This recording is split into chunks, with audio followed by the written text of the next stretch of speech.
Hola, buenas tardes a todos, bienvenidos a una nueva charla. Hola Gaby, Aarón, Abdiel, bienvenidos. Vamos a hablar, vamos a dar comienzo a esta serie, a este capítulo 30 de esta serie, ¿sí? Vamos a seguir hablando acerca del Monte Sinai. En el mes tercero, después de haber salido los israelitas de Mitzrayim, en el mismo día entraron al desierto del Sinai. Después de salir de Refidim, entraron al desierto de Sinai y acamparon en el desierto. Israel acampó allí frente al monte, dice Shemot en el capítulo 19. Les tomó 3 meses de disciplina para llegar a este lugar, ¿sí? Aprender a confiar en Elohim, y al fin habían llegado. Ellos vieron la liberación, ¿no es cierto?, de Elohim de Egipto, recibieron su dirección en el camino que debían andar, vieron su gloriosa victoria en el mar de juncos, ¿no es cierto?, recibieron el maná, el agua de la roca, y fueron capacitados para enfrentar la carne enfrentando a Amalek, ¿no es cierto?, como ya vimos. Y ahora ya estaban listos para entrar en pacto con Yahweh. Él les había probado ya numerosas veces que era confiable y fiel para guardar sus promesas, y que además los protegería de todo mal si ellos guardaban sus estatutos que estaba a punto de darles. Entonces Israel permaneció en el desierto de Sinai hasta Bamidbar 10, ¿no es cierto?, en cuanto a libros. Más de 57 capítulos de la Escritura son dedicados a lo que le ocurrió a Israel en el año que acampó en el monte Sinai. La palabra que convencionalmente se traduce como desierto, ¿no es cierto?, es Midbar, ¿sí? Y no es un desierto de arena, que es lo primero que nos viene a la mente, ¿no es cierto?, cuando pensamos en algo desierto. Se trata de un campo con pastos, es un lugar donde se puede llegar a pastar a los animales, ¿sí? Una zona desierta, pero no seca ni árida, sino una zona desierta porque no hay nadie. En ese sentido, Midbar deriva de Dabar, justamente, sabemos todos que significa palabra, ¿no es cierto? En este sentido, la implicación es que el desierto es un lugar silencioso. Por eso Midbar, ¿no es cierto? Entonces resulta muy significativo que Yahweh lo llevara al Midbar, o sea, al lugar silencioso, para darle la Dabar, ¿sí? Porque lo que hará a seguir es entregarle las 10 de Barín, o sea, los mal llamados 10 mandamientos. Esta es la primera vez que se menciona al pueblo como una unidad en sí. El último verbo del pasuk está escrito en singular, dice acampó Israel, ¿sí? Antes había muchas peleas entre diferentes grupos dentro de Israel, pero ahora habían llegado a un estado de unidad. Después de la batalla ganada, eso debe haber acalmado bastante los ánimos y les daría un cierto sentido de unidad, ¿no es cierto? Hola Betsaida, hola Mariel, bienvenidas. Entonces, estaban ya en un cierto nivel de unidad, ¿no es cierto? Esto era necesario para que se entregara la Torá desde el cielo, ¿sí? Necesitaban estar en esa posición.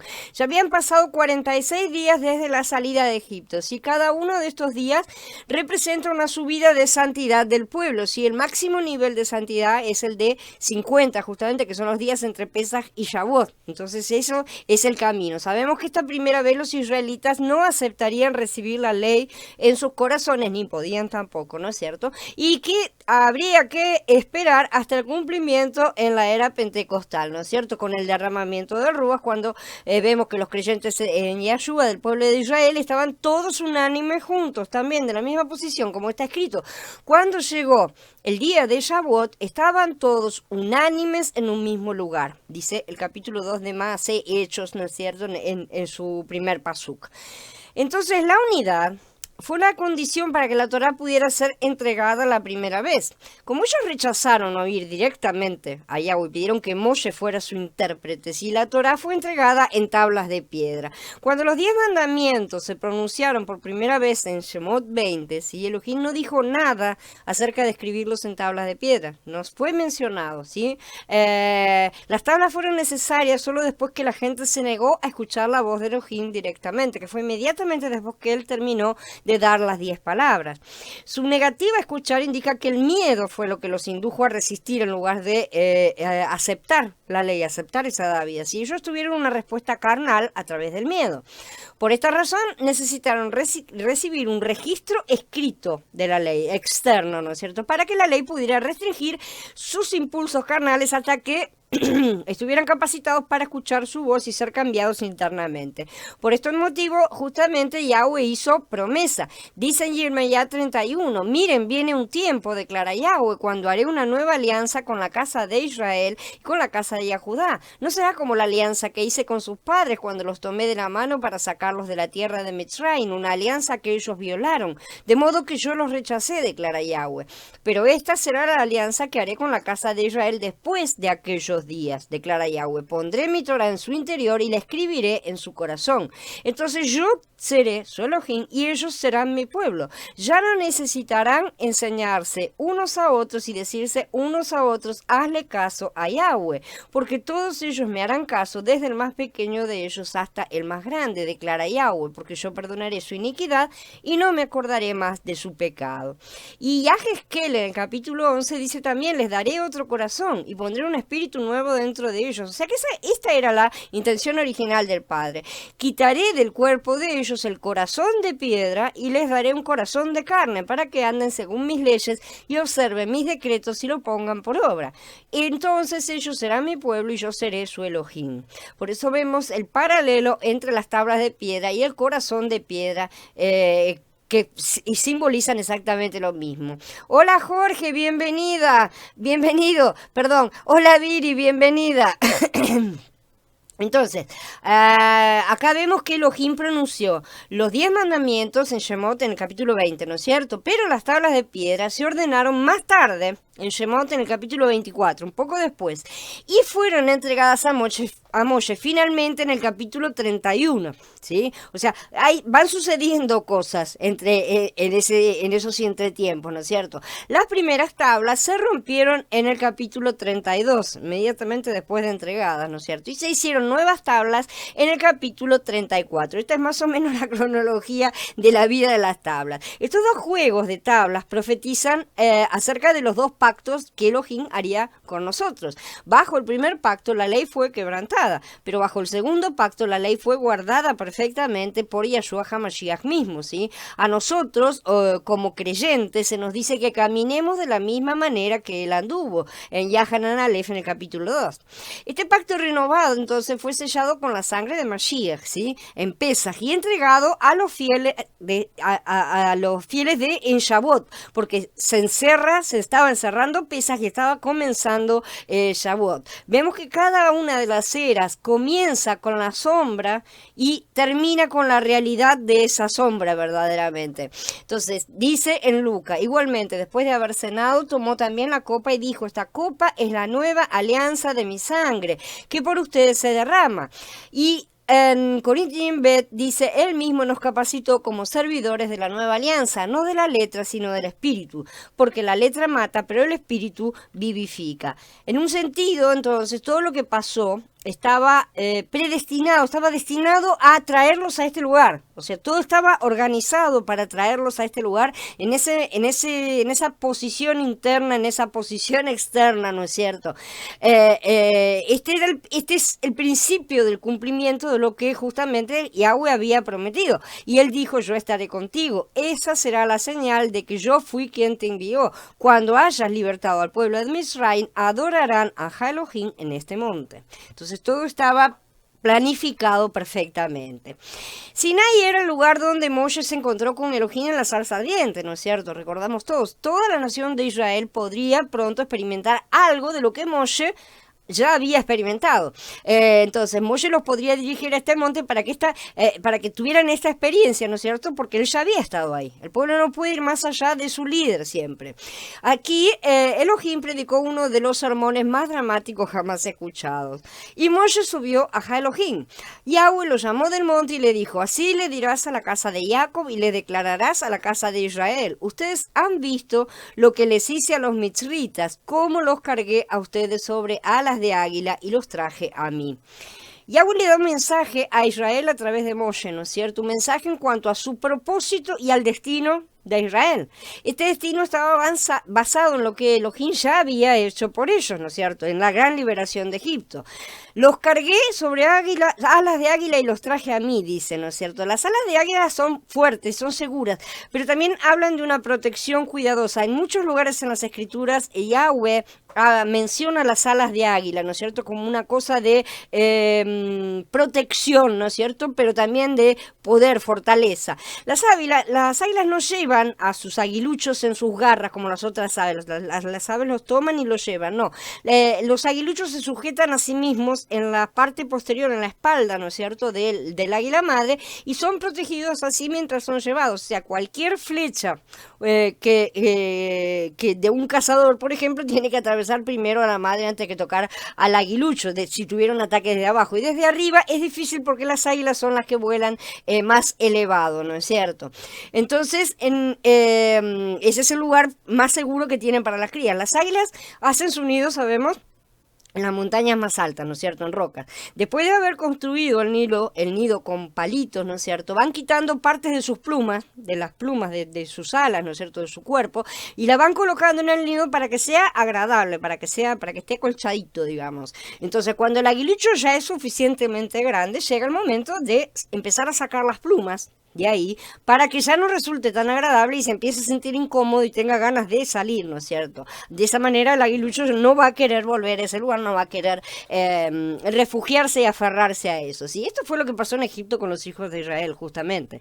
Después, uno de los padres extiende sus alas delante del aguilucho para que las vea, como para estar mostrando qué es lo que tiene que hacer. Y entonces lo toman al aguilucho y lo tiran por ahí, la montaña abajo, ¿no es cierto?, para que caiga en el vacío. Como el aguilucho todavía no sabe usar las alas, no sabe volar, uno de los padres va y lo recoge, ¿no es cierto?, se coloca debajo para impedir que caiga verdaderamente, ¿no es cierto?, y vuelve a subirlo. Y esto se repite hasta que el aguilucho aprende a volar. Este es el método que utilizan las águilas, ¿sí? Tal vez ahora muchos comprendan entonces mejor el método de Abba para educarnos y enseñarnos a crecer. Él nos lanza al vacío para que aprendamos a volar, pero también nos sostiene una y otra vez, ¿sí?, mientras estamos aprendiendo. Puede resultar asustador al principio, pero finalmente vamos a aprender a volar.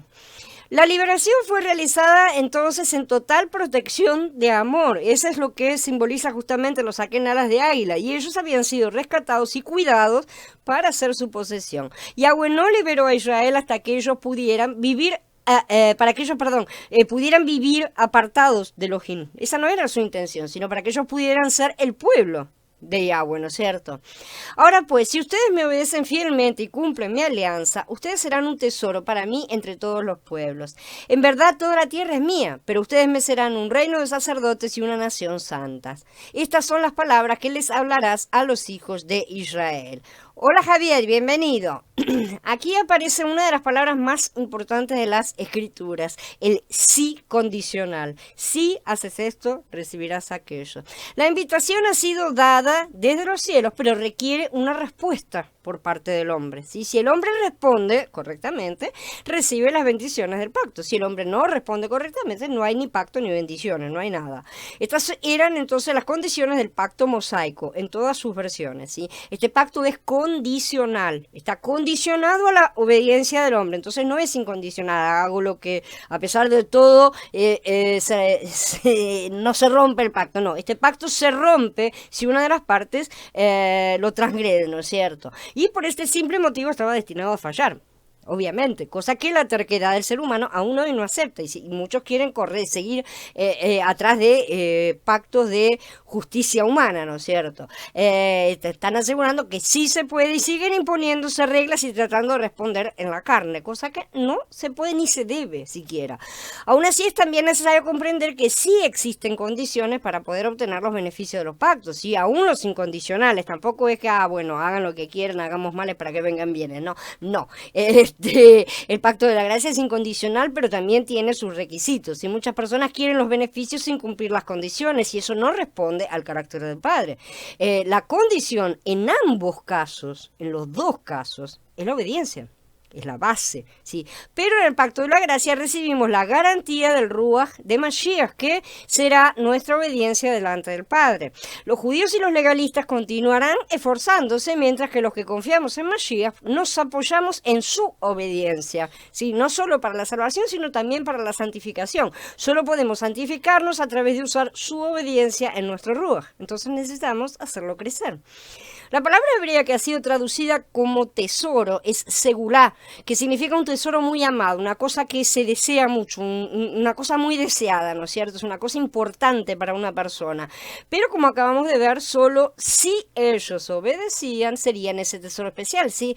Pero sabemos que lo hicieron tantas veces que desobedecieron tantas veces que se perdió la cuenta realmente. La verdad, la intención de Yahweh no era colocarlos por encima de las demás naciones, ¿sí? Ya han demostrado no ser digno de este cargo en varios sentidos, ¿no es cierto? Su intención era levantar un reino de sacerdotes, y esto irá mucho más allá que abarcar solo una pequeña nación, abarcará toda la tierra. Este reino de sacerdotes no tiene filiación de sangre, sino filiación espiritual, ¿sí? Y aunque algunos citen al propio Mashiach cuando dijo que la salvación procede de los yahuditas, ¿sí? Que como está en Yahanan, en el capítulo 4, parece no olvidar que el propio Mashiach es esa salvación. De hecho, él hizo un juego de palabras ahí, porque su nombre es justamente salvación de Yah, ¿no es cierto? Entonces, ¿de dónde proviene la salvación de Yah? Justamente el pueblo de Yahudá, porque él era yahudita. Entonces, no está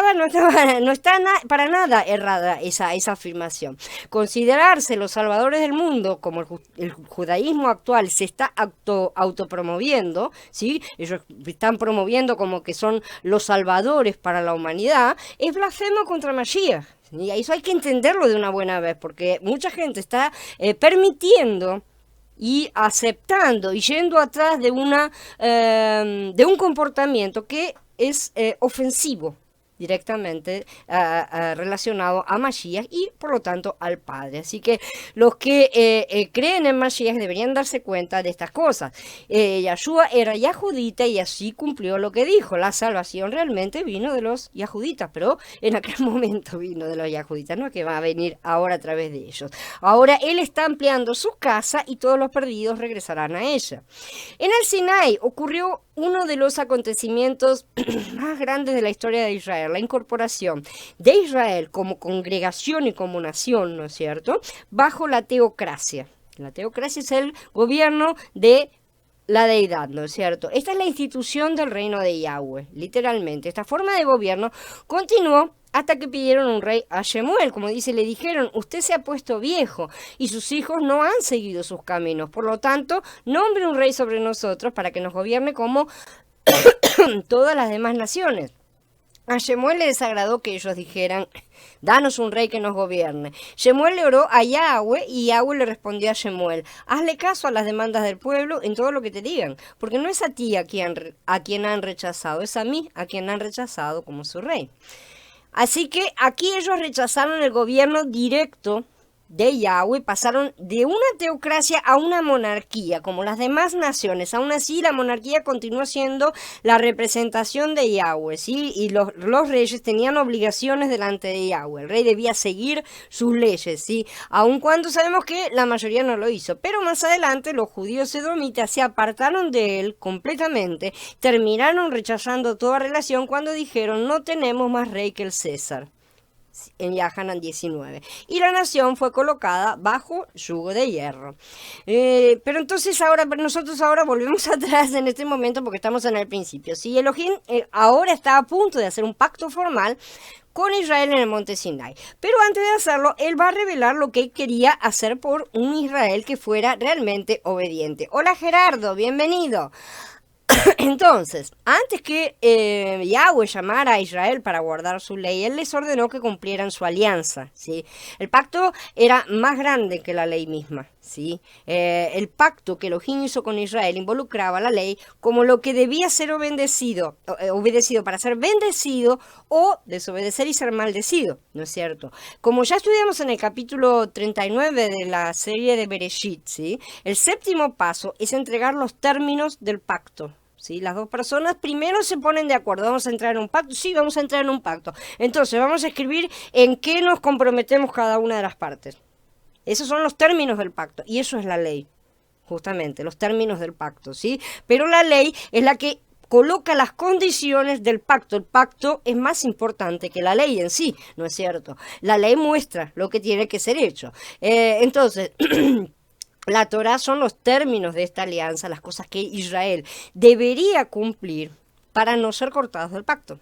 Evidentemente. Yahweh, por su parte, se comprometía a bendecirlos y prosperarlos. Ellos hacían lo que estaba convenido, él los prosperaba. Esa era una cosa bastante simple, entre comillas, ¿no es cierto? Yahweh realmente tenía destinado a Israel para ser un tesoro, de verdad. Él quería que ellos fueran el pueblo a través del cual él traería la bendición a todas las naciones. Y él los usó y los mantuvo a pesar de todas sus transgresiones y todas las cosas. Él los utilizó de todas formas, ¿sí? Y esto no solo se lo había prometido a Abraham, sino muy anteriormente a Adán y Jabá. No eran especiales ni privilegiados sobre los demás, por encima de otros, como el espíritu idomita ha venido demostrando con su noajidismo y todas las acciones contra los palestinos y toda su forma de actuar, ¿no es cierto? Sino únicamente el vaso donde deberían nacer la semilla, ¿sí? Que es Yeshua HaMashiach. Él sería la bendición a todas las naciones, no los judíos. Pero cuando rechazaron a Yeshua y a Yahweh también como rey, en aquel momento, dictaron su propia sentencia.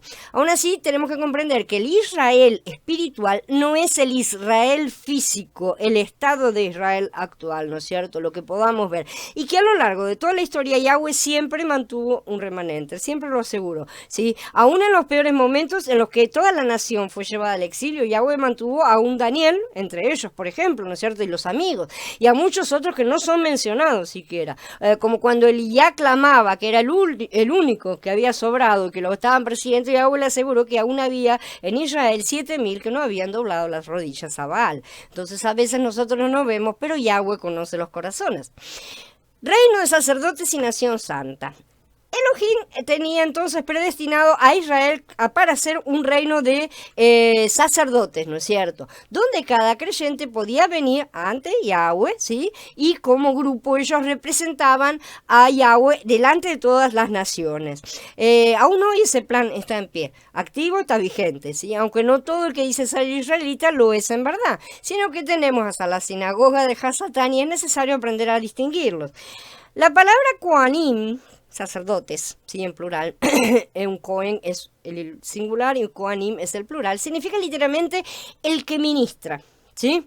En cuanto a la función que realiza como intermediario entre el hombre y la divinidad, ¿sí? Aquí vemos el ministerio de Israel ante el Eterno y ante las naciones. Entonces era lo que Yahweh quería que fueran e hicieran, justamente, quería que se posicionaran como intermediarios, ¿no es cierto?, entre las dos partes, ¿sí?, entre los cielos y la tierra gentil, ¿sí?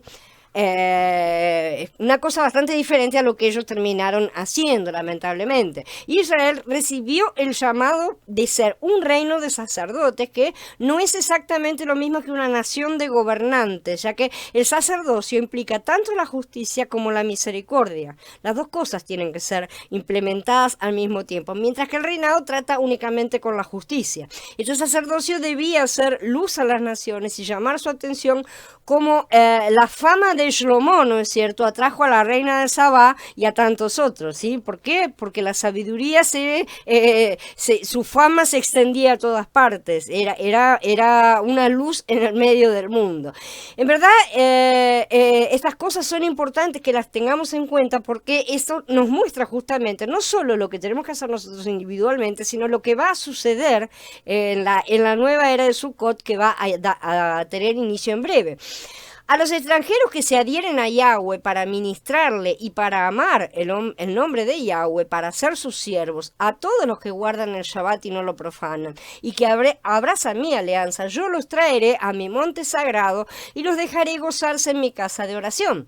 Sus ofrendas quemadas y sus sacrificios serán bienvenidos en mi altar, pues mi casa será llamada casa de oración para todos los pueblos. Así declara Adonai Yahweh, que reúne a los rechazados de Israel. Aún reuniré otros años más con los ya reunidos. Dice Yesha ya en el capítulo 56. En verdad, Yahweh sabía bien que ellos iban a fallar, ciertamente, y que no iban a conseguir cumplir su parte del acuerdo, por lo que aquel pequeño sí condicional, ¿no es cierto?, acabó dejándolos de lado. Pero eso ya estaba en el plan. No era que fue, porque ellos fallaron solamente. Él ya sabía que iban a fallar, ¿sí? Esta es la verdadera intención de Elohim. Y esto es algo que los judíos no consiguen aceptar, ¿no es cierto? Él no estaba ni nunca estuvo dispuesto para levantar un pequeño gobierno sobre todas las naciones para siempre, que es lo que pretende, ¿no es cierto? Que es lo que pretende sobre todo el sionismo en la actualidad. No, él desea restaurar toda la creación completa, porque toda la creación le pertenece. Y eso hace que ese reino de sacerdotes deba cubrir toda la tierra, ¿sí? Recuperando la carga perdida por Adán y Javá. Esa es la cosa. La promesa fue hecha a Adán y a Javá. Y después se le reitera y se le entrega la promesa del cumplimiento, de que el cumplimiento de aquella promesa sería a través de Abraham. Ese es el asunto de no ver todas las escrituras de una forma lineal para ver todo el plan. Un sacerdote es un mediador, ¿no es cierto?, para que las personas puedan conectarse con el Eterno. Yahweh fue pintado, Israel fue pintada en el cuadro como una nación sacerdotal, ¿no es cierto? Estaba siendo pintada de esa forma para la foto, ¿sí? Porque esa es la intención de Yahweh, de lo que deberían convertirse sus hijos, ¿sí? Un reino de sacerdotes, eso es lo que Él quiere. Nuestro mediador y Cohen Gadol es Yahshua HaMashiach, ¿no es cierto?, quien nos ha salvado y hoy nos prepara, a los que tienen oídos para oír, para ser sacerdotes de la orden de Melquisedec. Durante el milenio los vencedores serán la realidad de este reino de sacerdotes sobre la tierra, pero su misión va mucho más allá de gobernar a las naciones, ¿no es cierto?, y tener 2.500 esclavos cada uno, como asegura el Talmud. Ellos van a tener que ayudar a la compañía del trigo y al resto de las naciones que todavía no se hayan convertido, ¿no es cierto?, a alcanzar su propio crecimiento y desarrollo antes del gran juicio final. Ese es el trabajo, ¿no es cierto? Ellos van a tener que hacer que la viña de Yahweh produzca fruto. Así que van a tener la ocasión de recibir la nota de la deuda y trabajar para que la vid dé fruto finalmente, porque Yahweh busca la salvación de todos. ¿Acaso Él es el Elohim de los yahuditas solamente? ¿No lo es también de los gentiles? Por supuesto, también lo es de los gentiles, dice Shaul en Romanillín capítulo 3. Pero con la salvedad de que una vez que uno ha creído en Mashiach, deja de ser gentil y pasa a ser parte del pueblo elegido, o sea, del Israel de Yahweh. Ya no hay yahudita ni griego, no hay esclavo ni libre, no hay varón ni mujer, porque todos ustedes son uno en el Mashiach Yahshua. Y ya que son del Mashiach, ciertamente son descendencia de Abraham. Entonces, si somos gentiles y hemos sido injertados porque hemos creído, somos descendencia de Abraham, ¿sí? Herederos conforme a la promesa, dice en Galutia. Todo esto concuerda con el texto de Shemot, ¿sí?, donde hay una condición para poder ser el especial tesoro del Eterno, ¿no es cierto?, que es la fidelidad. El que no escucha el testimonio que el Padre ha dado a través del Hijo, no será parte de ese tesoro especial, ciertamente. Pero ustedes son linaje escogido, real sacerdocio, nación santa, pueblo adquirido, para que anuncien las virtudes de aquel que los ha llamado de las tinieblas a su luz admirable, dice Kefá, en el capítulo 2 de Kefá Aleph. Y Hit Galut nos dice Yahana que nos constituyó en un reino, sacerdotes para Yahweh su Padre. A Él sea la gloria y el dominio para siempre jamás. Amén. En este sentido, entonces, los israelitas serían una nación santa, Sikadosh, separada, apartada del resto del mundo, y de esa manera serían la posesión particular de Elohim, aptos para sus propósitos. Como pueblo de Yahweh, nosotros también necesitamos apartarnos, haciendo y pensando de una manera completamente diferente al flujo que tiene el mundo. Hola Marta, bienvenida. Convencido, dice, Moshe vino y convocó a los ancianos del pueblo y les puso delante todo lo que le había ordenado Yahweh. Todo el pueblo contestó a una y dijo: todo lo que Yahweh ha hablado lo haremos. Y Moshe le llevó a Yahweh las palabras del pueblo. convencidos y seguros en sus corazones de que los términos del pacto serían justos y buenos, ¿sí? Y deseosos de asegurar para sí mismo y para su posteridad todas las bendiciones que la dona había prometido, porque ya a esa altura del partido ya todos conocían todas las promesas y todas las cosas, y después de todo lo que habían pasado, bueno, querían asegurarse, por así decirlo, ¿cierto?, de tener una parte. Los ancianos realmente aceptaron el pacto antes de saber lo que serían sus estipulaciones exactas. Sucede también que en aquella época era bastante común realizar los pactos de esta forma, ¿no es cierto? Realmente era deseable que el pueblo expresara su disposición de entrar en un pacto, tal como Elohim proponía, que tuviera tiempo de pensar, ¿no es cierto?, las cosas. Pero estaba bien la postura, por un lado, del pueblo que deseaba, pero por otro lado no se dieron cuenta de cómo estaban entrando. Si estaban dispuestos a obedecer a Elohim, los detalles del pacto entonces vendrían después. Sin embargo, si bien es cierto que no había duda acerca del deseo de los israelitas, porque la respuesta es muy evidente, ¿sí? Entraron teniendo poco conocimiento de sí mismos y sin darse cuenta de la incapacidad que tendrían para guardar los preceptos divinos, para guardar el pacto básicamente. Ni siquiera sabían de qué se trataba y ya lo habían transgredido, como vamos a ver, ¿no es cierto? Entonces, al igual que muchas almas engañadas, pensaron que no tenían sino que intentar y entonces iban a lograrlo, ¿sí? Yo me esfuerzo y consigo. Esa es el pensamiento de la carne. Yahweh les permitió que hicieran la prueba para que pudieran descubrir su incapacidad y así fueran conducidos a depender de Elohim, justamente. La propia experiencia de Shaul concuerda con esto. Aquí no están aún estableciendo el pacto, que se entienda, sino concordando en cortar un pacto. Todavía no fue hecho, no fue realizado el pacto. Si aún no lo habían firmado, esto sucederá en el capítulo 24 y van a tener que hacer uno nuevo, ¿no es cierto? Aquí su respuesta fue sincera, pero también fue hecha en ignorancia. Ellos no sabían que iban a entrar en un pacto de santidad, ¿sí? Algo imposible para la carne, no se les cruzaba. De hecho, la carne nunca se le cruza por la cabeza que no es capaz de hacer las cosas, mucho menos las cosas del espíritu, ¿no es cierto? La carne siempre dice, yo consigo, yo voy, yo, ¿no es cierto? También nosotros no vimos ese punto cuando aceptamos a Mashiach como nuestro Salvador. Y eso también nos sucede. Creímos que todo iba a resolverse, ¿no es cierto? No sabíamos cómo, él se iba a ocupar, una cosa así, pero que todo mejoraría. Pero una y otra vez nuestra carne es expuesta, demostrando nuestra incapacidad. Y el mundo se nos viene encima y chillamos y gritamos, ¿no es cierto? Exactamente lo mismo. Exactamente el mismo comportamiento. Nosotros tenemos la ventaja de tener la garantía de Ruach para tener una mejor comprensión de estas cosas, ¿sí? Pero aún no es la plenitud que necesitamos, porque para obtener la plenitud del Ruach es necesario que la carne muera literalmente, ¿no es cierto? Y eso será más adelante. Sin duda esta fue una demostración superficial, ¿no es cierto?, de entusiasmo religioso. Estaban contentos de que, bueno, ya terminaba la parte desagradable, por así decir, habían salido victoriosos de una batalla, estaba todo bien, ¿no es cierto? Ahora vamos a firmar el pacto, vamos a tener lo que me habían prometido, me lo van a entregar. Esa es la mentalidad, ¿no es cierto? Entonces estaban sorprendidos, estaban admirados, estaban felices realmente, pero todavía les faltaba el Ruach para tener una conversión profunda y verdadera, el corazón de hacer lo que Elohim demandaba, ¿no es cierto? No es de extrañar que el pueblo pronto apostatara y se rindiera a adorar el becerro de oro. Acá Moshe iba y venía, ¿no es cierto?, llevando y trayendo la palabra de uno a otro, y subía Moshe y bajaba Moshe. Esa era la cosa que estaba haciendo, estaba actuando como intermediario y tipificando la tarea que realiza Mashiach. Entonces Yahweh hablaba, Moshe llevaba la palabra al pueblo, ellos respondían, Moshe regresaba con su respuesta para Yahweh. Y Yahshua hace exactamente lo mismo hoy por nosotros, él es nuestro Cohen Gadol que intercede por nosotros. Pero llegará un día en el que los vencedores harán esta tarea, ¿sí? Y luego el resto alcanzará también esa plenitud.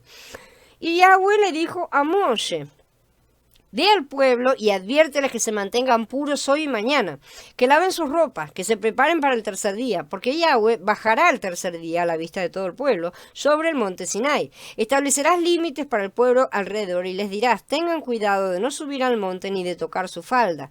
A cualquiera que toque el monte se le dará muerte. Nadie debe ponerle la mano o será apedreado o flechado, sea bestia u hombre, no vivirá.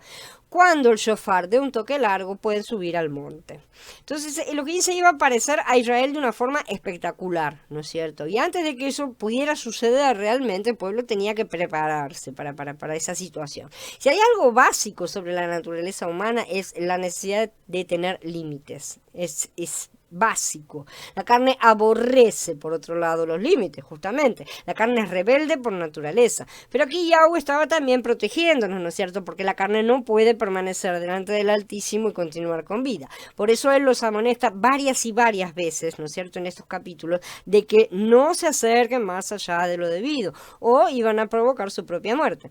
Así Yahweh les mostraba que había una separación infranqueable, no podían atravesar eso, ¿sí?, entre la carne y el ruaj, entre lo puro y lo impuro. No hay forma de ultrapasar ese límite. Sí, lamentablemente ellos solo tuvieron miedo de su presencia y finalmente huyeron.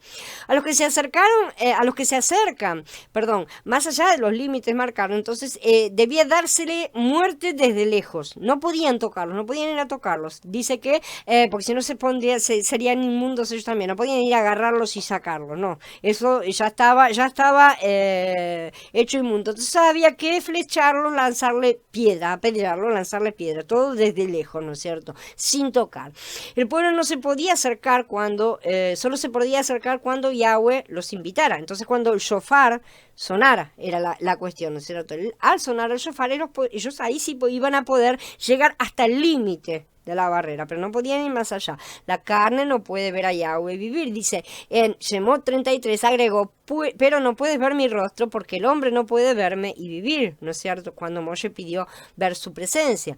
A Yahweh nadie lo ha visto jamás, el unigénito de Elohim que está en el seno del Padre, él lo ha dado a conocer, dice Yahan en el capítulo 1. Esta entonces fue la primera celebración de Shavuot, el primer Shavuot, ¿sí? En Shavuot fue entregada la Torá desde el cielo y en Shavuot, el Shavuot que ocurrió 50 días después de la resurrección del Mashiach, ¿sí? En Pentecostés, sabemos, Mashiach le dio el nuevo pacto con el derramamiento del Ruach y la Torá fue escrita en el corazón de Israel, ¿sí? Si cree en Mashiach y en Yahweh, siempre es Israel. Es el verdadero Israel, ¿sí? No interesa qué son. Por eso es que mejor no ponerle nombres a las cosas, ¿no es cierto? Al llegar el día de Shavuot, estaban todos reunidos en un mismo lugar, y de repente vino del cielo un estruendo como el de un viento violento y llenó toda la casa donde estaban sentados. Entonces aparecieron unas lenguas como de fuego que se repartían y se posaban sobre cada uno de ellos. Todos quedaron llenos del espíritu de santidad y comenzaron a hablar en otros idiomas, según el espíritu les conseguía expresarse, ¿sí? Entonces el sonido del shofar también es muy significativo en estas cosas, ¿no es cierto?, porque el shofar de Shavuot es llamado el primer shofar, ¿no es cierto? El shofar de Yom Teruah, ¿no?, que es el primer día del séptimo mes, es llamado el último shofar. Y el de Yom Kippur, sí, que es el 10º día del séptimo mes, es llamado el gran shofar. Entonces, el asunto del shofar es una cosa bastante importante que vamos también a ir viendo a lo largo de los estudios. Moshe bajó del monte a donde estaba el pueblo y le advirtió al pueblo que se mantuviera puro y lavaron sus ropas. Y le dijo al pueblo, prepárense para el tercer día, no se acerquen a la mujer. Entonces el pueblo inmediatamente se preparó para la revelación, ¿sí?, que le había sido prometida para el tercer día. Tenían que purificarse, o sea, lavarse y no tocar mujer. La ley todavía no había sido dada y solo más adelante vamos a saber, como que nos es informado en Vayikra, en el capítulo 15, que cuando algún hombre tenga un flujo que le salga del miembro es impuro. Por eso no podían tener relaciones, ¿sí? Este mandamiento era particular para este evento. Entonces, sí, Elohim quería que en esta situación el pueblo demostrara su deseo de pureza, ¿sí?, al ponerse ropa limpia y refrenar sus deseos también, aún si fueran deseos legítimos, ¿no es cierto? Esos son los ayunos que él quiere.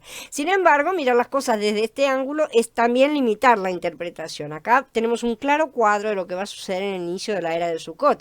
En este sentido corporativo, Moshe tipifica a los vencedores que ascenderán y resucitarán en la primera resurrección, ¿no es cierto? Mientras los sacerdotes inicuos, entre comillas, la congregación del trílogo que no se preparó, tienen que mantenerse alejados, porque ellos tampoco pudieron subir, ¿sí? Así como la congregación de Pesaj rechazó entrar en la era de Shavuot, la congregación de Shavuot en su mayoría rechazará entrar en la era de Sukkot, lo sabemos. Ellos no podrán subir al monte porque primero subirán las primicias. Las primicias son una pequeña parte, ¿sí? Cuando vean a los vencedores, ¿sí? Ahí en ese momento sí van a comprender su error, pero va a ser tarde para alcanzar esa primera oportunidad. Esa ya pasó, van a tener que ir a la segunda, ¿no es cierto? Ni siquiera purificándose, absteniéndose de mujeres, o sea, saliéndose de las falsas religiones, eso es lo que quiere decir, y denominaciones, ¿sí? Van a conseguir tener acceso. De aquí la importancia de prestar atención a las señales y prepararnos en el día que llamamos hoy.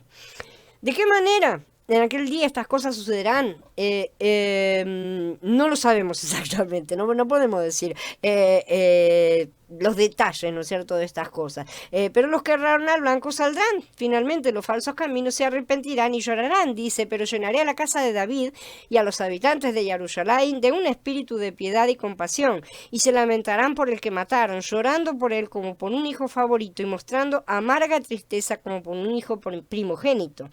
En ese día el llanto de Jerusalén será tan grande como el llanto en Hadad Rimón en la llanura de Megiddo.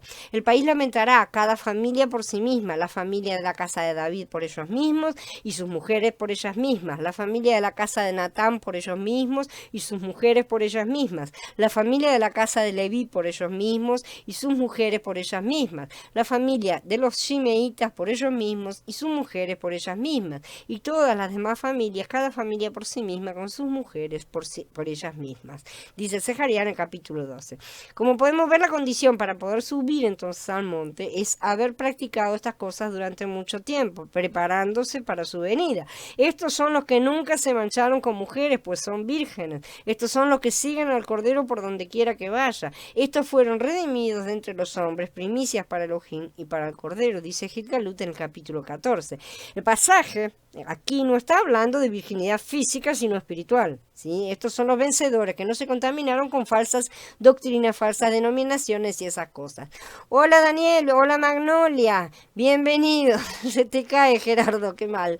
Después se sube y queda editado todo y se puede ver mejor. Entonces, la santidad debe considerarse seriamente cada vez que nos aproximamos a Yahweh, ¿sí? Pero eso no significa lavarse las manos en interminables rituales, ¿sí? Ni siquiera tomarse un baño no significa nada físicamente, ¿sí? La mayoría de las personas hoy toman baño diariamente, pero eso no las purifica.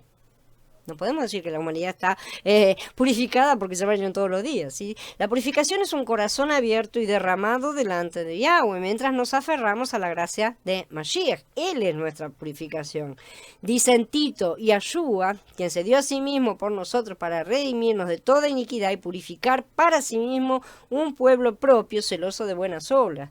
Él es nuestra purificación. Así que, hermanos, siendo que tenemos plena confianza para entrar al Santísimo por la sangre de Yeshua mediante el camino nuevo y vivo que Él nos abrió a través del velo, es decir, su cuerpo, y siendo que tenemos un gran sacerdote sobre la casa de Yahweh, acerquémonos con corazón sincero, con la plena certidumbre de la fe, purificados los corazones de mala conciencia y lavados los cuerpos con agua pura, dice Ibrim en el capítulo 10. Ya que la ley que pronto iba a ser dada es una expresión de la santidad de Elohim, lo único apropiado era que el pueblo se preparara santificándose para recibirla. Cuando nosotros estamos para ir a una fiesta, nos bañamos y nos ponemos nuestra mejor ropa, ¿no es cierto? Esa es la cuestión, ¿no es cierto? Estar limpia, pero no solo externamente, no solo es una preparación externa, sino mucho más una preparación interna, ¿sí? Entonces, en breve esta ley será escrita en los corazones de los vencedores y todos deberemos purificarnos para recibirla. Al tercer día, cuando amanecía, hubo truenos y relámpagos y una nube densa sobre el monte y un fuertísimo toque de shofar, y todo el pueblo que estaba en el campamento tembló. Moshe dirigió al pueblo fuera del campamento hacia Elohim, y ellos se detuvieron al pie del monte. El monte Sinai estaba todo lleno de humo, porque Yahweh había bajado a él en fuego. El humo subía como el humo de un horno, y todo el monte temblaba violentamente. El sonido del shofar se hacía cada vez más fuerte. Cuando Moshe hablaba, Elohim le contestaba con una voz. Estas señales de poder y de gloria indicaban la presencia de Elohim, evidentemente. Todo el ambiente habló de su presencia en un sentido terrible, por eso estaban realmente asustados, ¿no es cierto? Lo que Israel vio y sintió durante los truenos, relámpagos, la nube, el humo, ¿no es cierto?, el terremoto, debe haberlos espantado ciertamente, pero cada una de estas cosas eran fenómenos naturales, ¿sí? Aunque espantosos, no vamos a decir, no vamos a minimizarlos, pero el sonido del shofar no salió del campamento, sino del mismo cielo. No es de asombrarse que se estremeciera todo el pueblo que estaba en el campamento. Al sonido del shofar, Moshe dirigió al pueblo al límite de la barrera, ¿no es cierto?, al pie del monte Sinai, donde ellos podían ver, oír hasta casi probar el fuego, ¿no es cierto?, que estaba cubriendo al monte, y también sintieron la tierra temblando, ¿no es cierto?, bajo sus pies, porque todo el monte se estremecía, dice. El sonido del shofar iba aumentando, además, hasta que Moshe hablaba con Elohim y Elohim le respondía con voz tronante. Si Israel colectivamente oyó a Yahweh hablar desde el monte Sinai de una manera audible, ¿sí? Yahweh bajó sobre el monte Sinai, sobre la cumbre del monte. Yahweh llamó a Moshe a la cumbre del monte y Moshe subió. Entonces Yahweh le dijo a Moshe, baja, adviértele al pueblo que no traspasen los límites para venir a ver a Yahweh. Ven que otra vez lo repite, ¿no es cierto?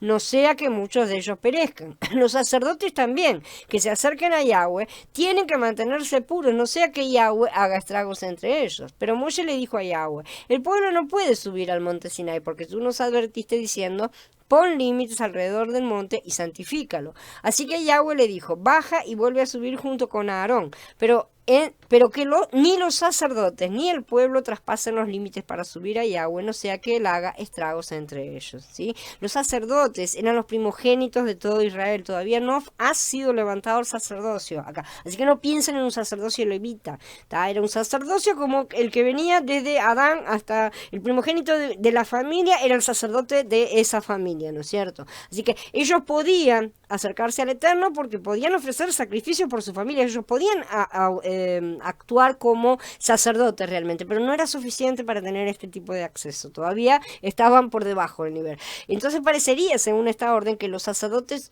no habían considerado que la orden del Pasuk 10 se aplicaba a ellos, ¿no es cierto?, la de purificarse, que parecería que no la cumplieron, pero puede ser que sí o puede ser que no. Bien, se trata simplemente de la repetición insistente de Yahweh para protegerlos, ¿no es cierto?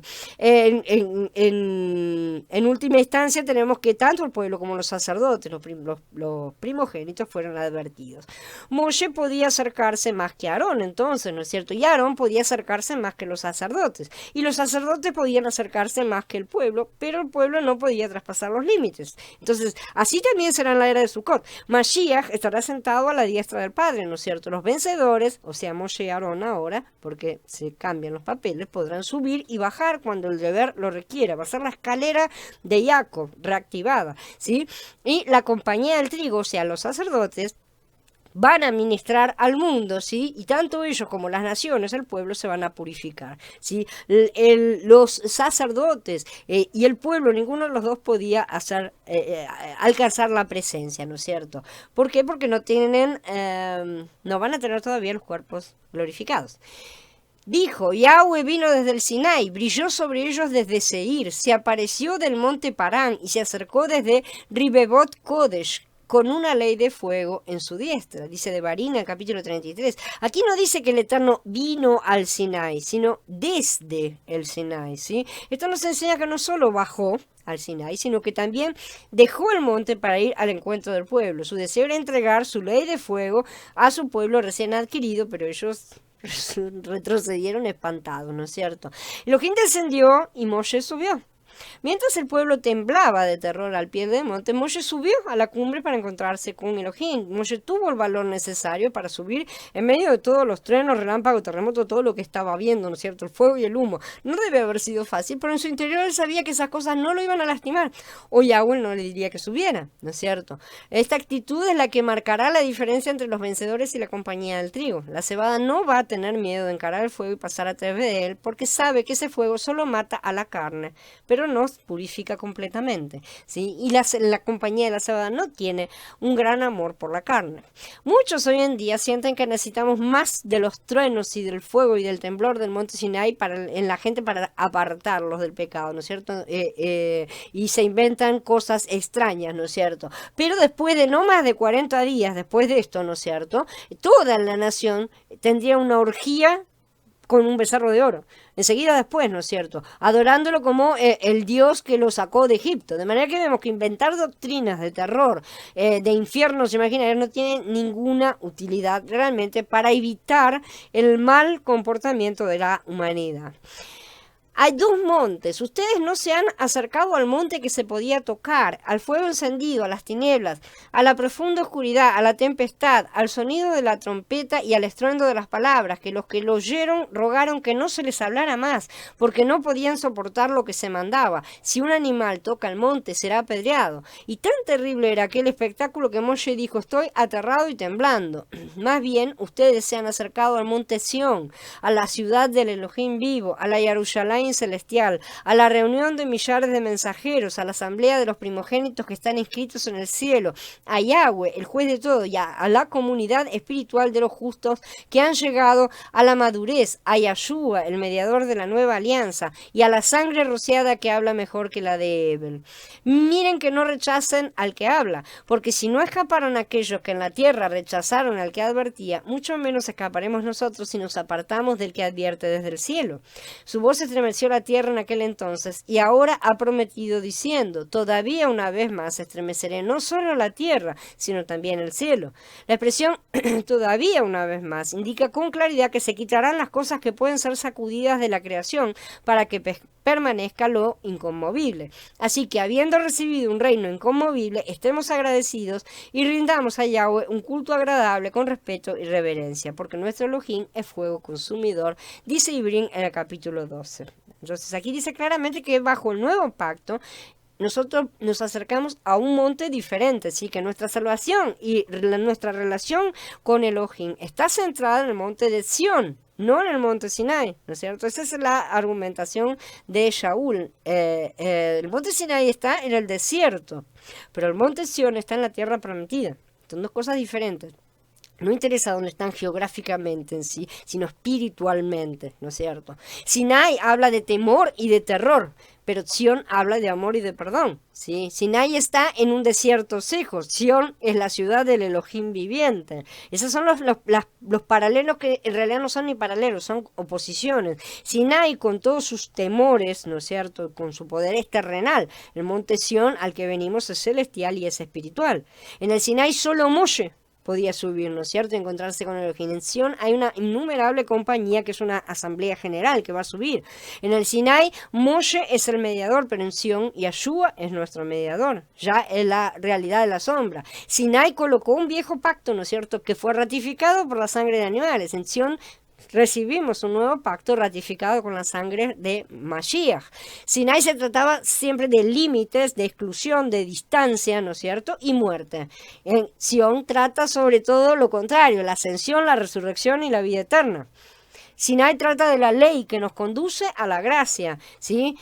Pero Sión trata de la gracia que graba la ley en nuestros corazones. Y para que le quede claro a todos los que el cristianismo le discute estas cosas, Yahweh ha prometido grabar su ley en los corazones de la gente. Así que, y como esto está prometido en el Antiguo Testamento, en el Tanaj, ¿no es cierto?, ¿a qué ley podía estar refiriéndose? A esa que todos quieren tirar a la basura hoy. Por lo tanto, no debemos ir a acción como si estuviéramos yendo al Sinai. No podemos encarar las cosas de una misma manera. Tenemos que apartar nuestra decisión, tenemos que armarnos de valor para seguir a Yahweh, porque esta segunda entrega, ¿no es cierto?, va a ser la definitiva, y si no, va a haber que esperar hasta el final de la otra era, ¿sí? Pero a pesar de esto, hay mucho que aprender sobre el camino de Yahweh que nos conduce al monte Sinai, realmente. Aprendemos de los requerimientos santos, ¿no es cierto?, de Elohim, y lo que tenemos que hacer antes de que podamos venir realmente a él, porque es así.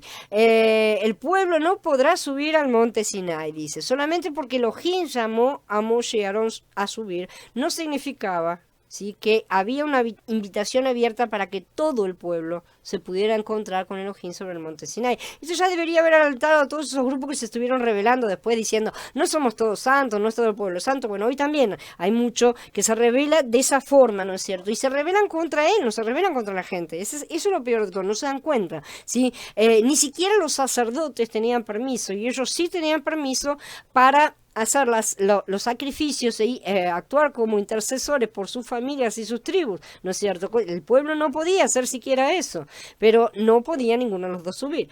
Ahora bien, en este momento estamos entonces aún antes del sacerdocio haber sido instituido. Quiero que este punto quede claro, ¿sí? Así que necesitamos comprender que los sacerdotes aquí son los primogénitos de todo Israel todavía. No hay un sacerdocio establecido, ni había reglas ni nada todavía que van a venir después, ¿eh?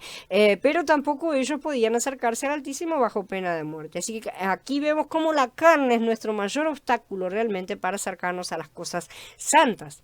En el reino de los cielos hay muchos niveles y límites, y es bueno que se entienda eso, porque en general a todos nos han enseñado que es como una especie de cosa todo igual, ¿no es cierto? Tanto ahí no hay nadie uno, y no es así exactamente. Y más todavía cuando estamos en el camino, que ni siquiera hemos llegado, ¿no es cierto? Cuanto más santa sea una persona, más podrá acercarse al Eterno. Esas son las reglas que él mismo ha determinado. La santidad tiene que ver con la cantidad de Mashiach que tengamos en nuestro interior. No tiene nada que ver con todas las cosas que yo pueda hacer, ni absolutamente nada. Es la cantidad de Mashiach que tengamos en nuestro interior. Esa es la santidad.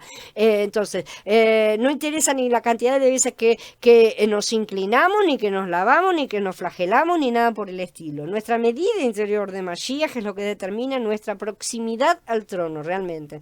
Los límites fueron puestos para dividir entre el pueblo y los sacerdotes también. El pueblo no podía ultrapasar estos límites. Es muy grave traspasar realmente los límites que el Eterno marca. Por eso muchos se han cavado las fosas solos, ¿no es cierto?, al tratar de subir a un monte que les estaba prohibido, y de esa manera terminaron muertos espiritualmente, obviamente, ¿no es cierto? El pueblo todavía tenía que aprender esta lección, y muchos en la época actual también deben hacerlo.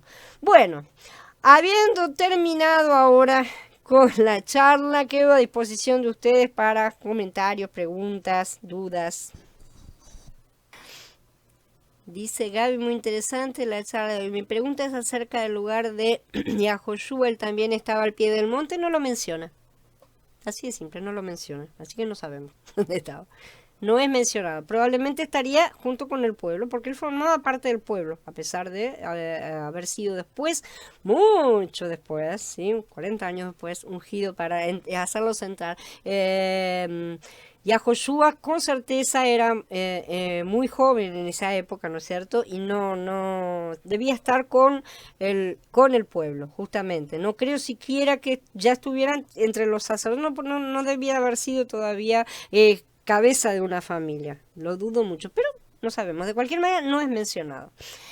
Dice Eduardo, el pueblo no se tenía que acercar al monte, en el caso de nosotros es lo contrario, que nosotros ya estamos o sea, el pueblo no se podía acercar al monte para ver exactamente la distancia que tenía que estar entre lo santo y lo impuro, ¿no es cierto?, entre el ruaj y la carne. Sin embargo, la intención de Yahweh era justamente entregarles la ley en sus corazones, derramar el ruaj en ellos para mostrar cómo se podía tener acceso. Pero como ellos se escaparon asustados, no hubo forma de entregarles, y eso tuvimos que esperar hasta Pentecostés, ¿no es cierto? Y ahora estamos llegando al final de Pentecostés, cuando vamos a ver la manifestación real de todas estas cosas, porque todo va siendo pasito a pasito, ¿no es cierto? Nada, un poquito, el todo, ¿no es cierto? Dice Daniel, ¿qué se entiende por santidad? Eso abarca no consumir nada del mundo o no dejarse dominar por el mundo. La santidad es separación de todo lo que no es Yahweh. Así de simple.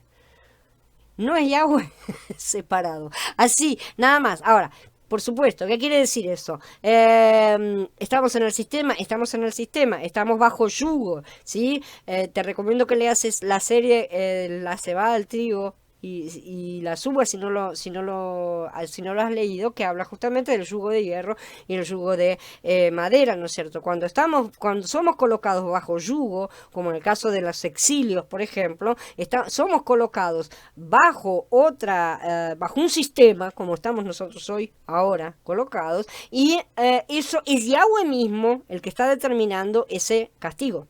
¿tá? Entonces tampoco podemos estar escapándonos, rebelándonos, haciendo revoluciones y cosas por el estilo, ¿sí? Ahí está la cuestión de conocer todas las profecías y todas las cosas y entender justamente todo lo que está en las escrituras.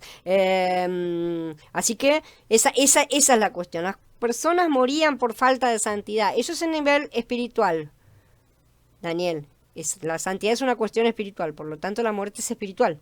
¿Sí? La gente se muere también hoy. La gente también tiene muerte espiritual hoy también, ¿sí? No es ayer solamente, también hoy la gente se muere si no está santificada. ¿Qué es muerte? Separación, ya lo sabemos, ¿no es cierto? Que la muerte en las escrituras significa separación de Yahweh. Entonces, cuando nosotros transgredimos en alguna cosa, hacemos algo, establecemos una separación, listo, así es simple, se corta, ¿no es cierto la cosa? Entonces ahí quedamos separados hasta que rehabilitamos la conexión a través de el arrepentimiento y demás cosas. ¿Qué es acercarse al Monte Santo, Daniel? ¿Vos estás caminando hacia un monte literal en este momento? Es una cosa espiritual. Entonces así hay que entenderlo hoy por hoy. No tenemos que entenderlo como un monte. Me tengo que ir a la montaña de acá a la esquina. Yo tengo una casa cerca, pero ni loca subo. No es un monte literal. ¿Quién es el monte que va a llenar el mundo? Es Mashiach, ¿no es cierto? Que está como está profetizado en el libro de Daniel. Entonces, ¿cuál es el monte? El monte es Yahshua, que nos conecta directamente justamente con el Padre. ¿Cómo nos podemos acercar a Él? ¿De cualquier manera? No, tampoco. ¿Sí? Porque fuimos comprados y no nos pertenecemos. Y eso necesitamos entenderlo. Tenemos que vivir como Él manda. Sí, Él nos deja que hagamos lo que queramos, pero va a tener que pagarlo después. No es que va a quedar sin castigo el que hace lo que quiere, ¿no es cierto? Hay diferencias. ¿Sabes cuáles son las diferencias, Daniel? Más que nada, son la diferencia de las sombras y la realidad. ¿Sí? Después de que vino Mashiach, todas aquellas cosas que eran sombras en el principio tuvieron una realidad, no todas, una buena parte, ¿no es cierto? Sabemos que todavía tiene que cumplirse toda una parte en esta próxima que va a venir. Entonces, ¿nosotros qué tenemos ahora? La realidad del Ruach en nuestro interior, cosa que ellos no recibieron en aquel momento. Ellos se negaron a recibirlo. Tendrían que haberlo recibido, pero como retrocedieron asustados, ¿no es cierto?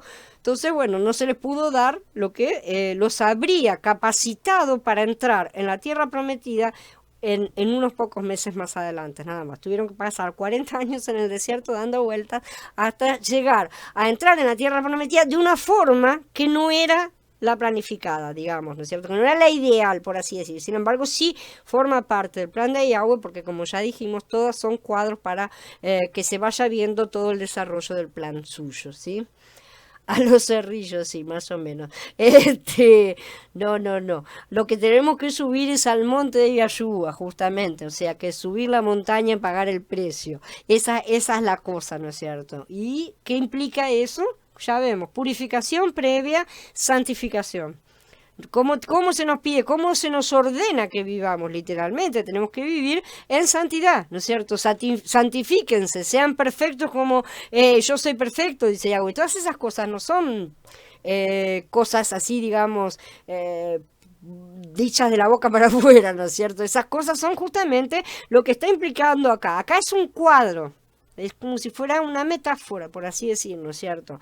Y ahora nosotros ya estamos entendiendo por qué hemos recibido al Ruach, que nos ha explicado todas estas cosas y que nos sigue explicando todavía muchas más que necesitamos comprender para pasar y aceptar este pasaje que viene y no quedar otra vez como el pueblo, ¿no es cierto? Salir corriendo y no aceptar la entrada, ¿no es cierto? A la glorificación solo porque tenemos miedo. Porque realmente en sí su presencia es asustadora para el ser humano, sobre todo para la carne. La carne siempre se espanta, ¿no es cierto? Porque la carne va a morir.